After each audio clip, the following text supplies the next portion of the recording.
গত শুক্রবার ২১ নভেম্বর সকাল ১০টা ৩৮ মিনিটে ৫.৭ মাত্রার ভূমিকম্প সহ আরও বেশ কয়েকবার ছোট ছোট ভূমিকম্প অনুভূত হয়েছে। এখানেই শেষ নয়, এরপর থেকে গত ৭ দিনে আরও বেশ কয়েকবার এমন পরিস্থিতির মুখোমুখি হতে হয়েছে সকলকে। এই ঘটনায় দেশের মানুষের মধ্যে ব্যাপক আতঙ্ক বিরাজ করছে। ভূমিকম্প একটি বহুমাত্রিক বিপর্যয়। এই কারণে ভবনধস, অগ্নিকাণ্ড, রাস্তাঘাট, কালভার্ট, সেতু ভেঙে পড়া, জরুরি সেবা যেমন পানি, বিদ্যুৎ, গ্যাস ও স্বাস্থ্যসেবা ব্যাহত হওয়া, বিভিন্ন সংক্রামক রোগের প্রাদুর্ভাব, ইন্টারনেট, সাধারণ যোগাযোগ ব্যবস্থা ভেঙে পড়া সহ নানা ধরনের সমস্যার সৃষ্টি হয়। আর ভূমিকম্প এমন একটি দুর্যোগ এখন পর্যন্ত যার কোনো পূর্বাভাস দেওয়ার সুযোগ নেই।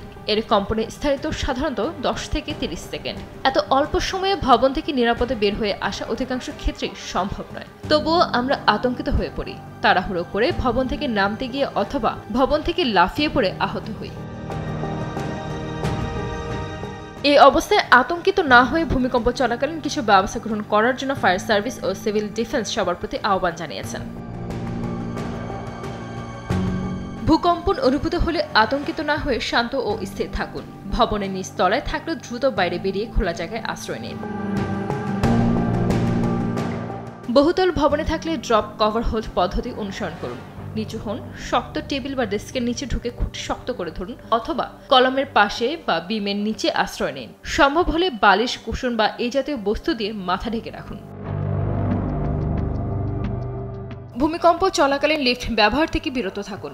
ভূমিকম্প থামার সঙ্গে সঙ্গে বৈদ্যুতিক ও গ্যাস সংযোগ দ্রুত বন্ধ করুন।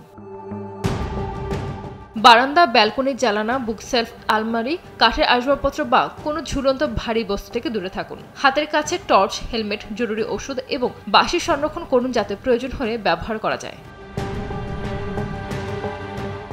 ঘরের বাইরে থাকলে গাছ, উঁচু ভবন, বৈদ্যুতিক খুঁটি ইত্যাদি থেকে দূরে খোলা স্থানে আশ্রয় নিন।